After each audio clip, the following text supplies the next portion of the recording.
¿Qué tal? Soy Augusto de la Chuleta Osler. Vamos a hablar hoy día acerca de tres cosas. Vamos a hablar primero de la agudización EPOC, vamos a hablar de cómo llegamos a la insuficiencia respiratoria y luego vamos a hablar de la hipercapnia y algunas cosas que es importante tener en cuenta en los pacientes que pensamos que pueden tener hipercapnia.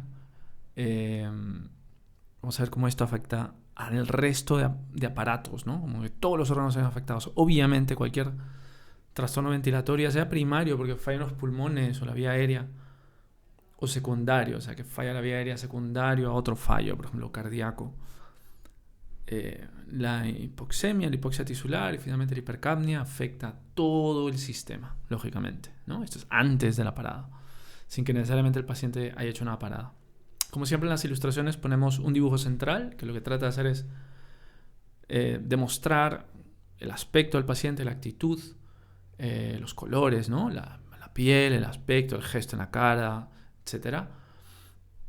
Y luego, pues alrededor hacemos una especie de narrativa, ¿no? Te contamos una especie de historia en lugar de entregarte datos brutos, sin sentido. Tratamos de darle una dimensión de historia, ¿no? Para que a través de una narración le damos una función a la información y parece que la sensación es de que aprendemos, ¿no? No simplemente que estamos estudiando y memorizando algo. Entonces, vamos a empezar con el aspecto de la persona, ¿no? Porque esta persona está sentada en su sillón. Siempre me gusta tener en cuenta que las urgencias no siempre ocurren en el departamento de urgencias, ¿no?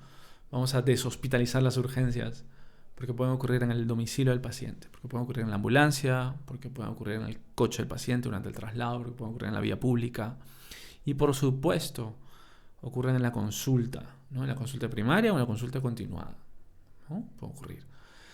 En este caso es en el domicilio. Y vemos que si bien es cierto, la persona tiene una postura como que está sentado como tranquilo, con sus piernas cruzadas, ¿no? Como que su sillón de siempre, en su postura de siempre, porque probablemente sea un enfermo crónico, hay cosas que nos dicen que algo está pasando que no es normal. El paciente tiene trabajo respiratorio, como que trata de mover mucho aire y luego el color de la piel no es normal, ¿no? Y vemos ese tono azulado en cara, en labios, ese tono azulado en manos, ¿no? En dedos, en zonas sacras, ¿no? Entonces, me hablan de un hombre de 75 años, que si bien es cierto es exfumador, ha fumado mucho tiempo y mucho, ¿no? 15, 20 cigarrillos, una caja diaria, durante 40 años, aunque lo haya dejado, ese pulmón ya está seguramente con algo de daño permanente. Me hablan que ya está diagnosticado de EPOC. Y me dicen que es tipo mixto. A ver, seguramente tiene pues áreas de enfisema, ¿no? Acinos completos dañados, pero sobre todo ese componente de inflamación bronquial con producción de moco, que es lo que al paciente le hace toser, ¿no? El típico paciente EPOC bronquítico es el que lo escuchas toser, tose y parece que está moviendo moco todo el rato, pero luego no tiene ningún síndrome infeccioso, pero está tosiendo y tirando moco sobre todo en la mañana. Y vemos que la carga farmacológica es muy intensa porque el paciente lleva broncodilatadores y corticoides. Generalmente los pacientes EPOC bronquíticos con ese componente inflamatorio tienen que llevar corticoides. Y muchas veces cuando el EPOC es grave, tiene que ser tanto tópico, es decir, local, ¿no? Inhalado, como sistémico, o sea, oral.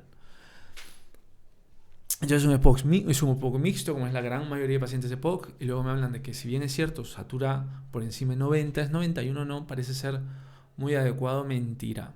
Los pacientes de EPOC, los pacientes con enfermedades pulmonares crónicas que mueven poco oxígeno y que suelen a veces incluso retener carbónico, necesitan una oxigenación basal que esté cerca al 90.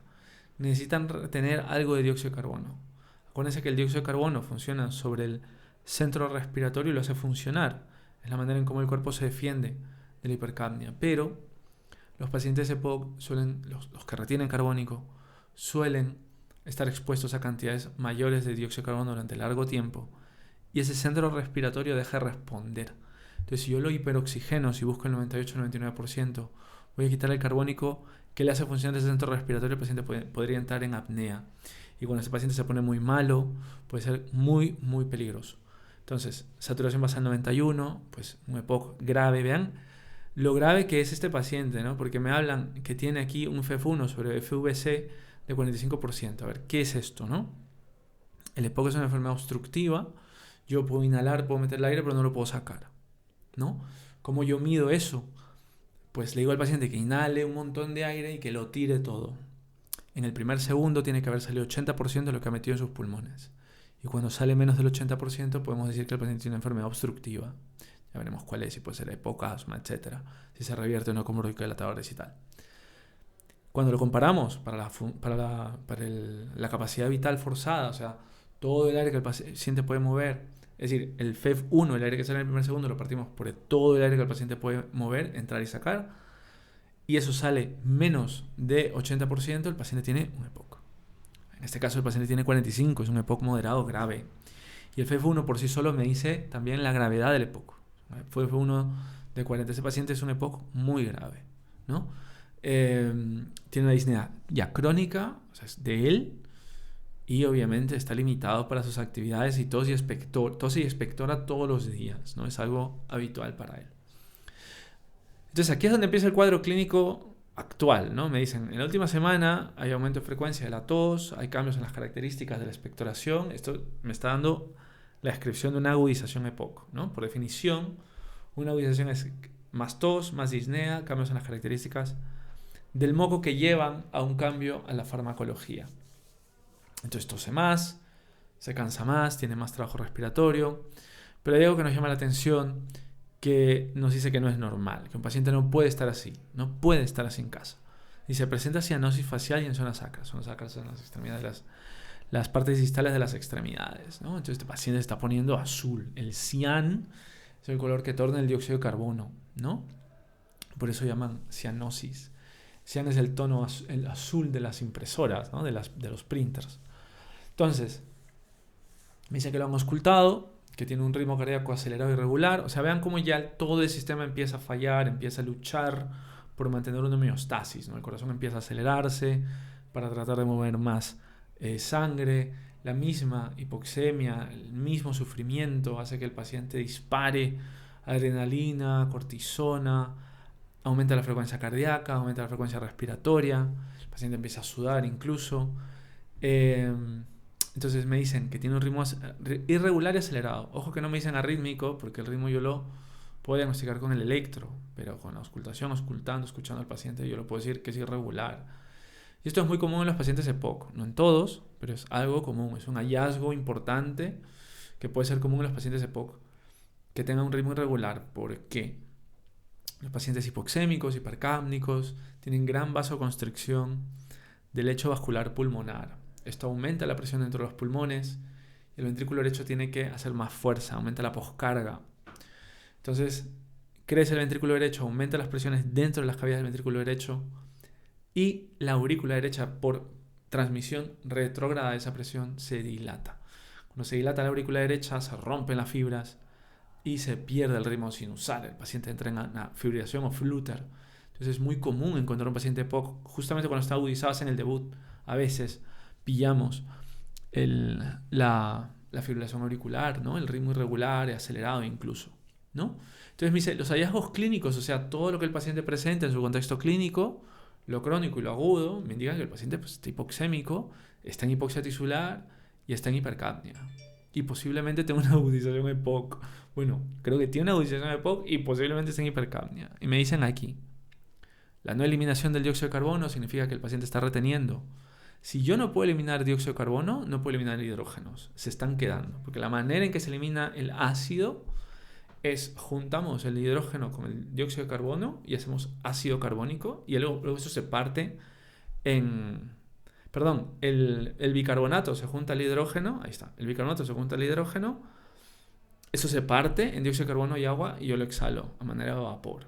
Entonces, si eso no lo exhalo, no estoy convirtiendo el dióxido de carbono, entonces me estoy quedando con los hidrógenos, me estoy quedando con ácido carbónico básicamente. Entonces, el paciente entra en acidosis, como el fallo es en respiración, en el sistema, en toda la función ventilatoria, pues es una acidosis respiratoria. Cuando falla los pulmones a nivel de homeostasis ácido-base, el riñón viene a tratar de compensar. Entonces, todo el sistema renal lo que hace es coge los hidrógenos, coge bicarbonatos, los pega, junta ácido carbónico, rompe en agua y dióxido de carbono y los orina. Y de hecho el riñón está orinando hidrógenos, está orinando dióxido de carbono y agua, obviamente. Y así es como está tamponando la falla ventilatoria. El problema es que llega un momento en el riñón ya no puede hacer más bicarbonatos y ahí es cuando se empieza a superdescompensar la acidosis.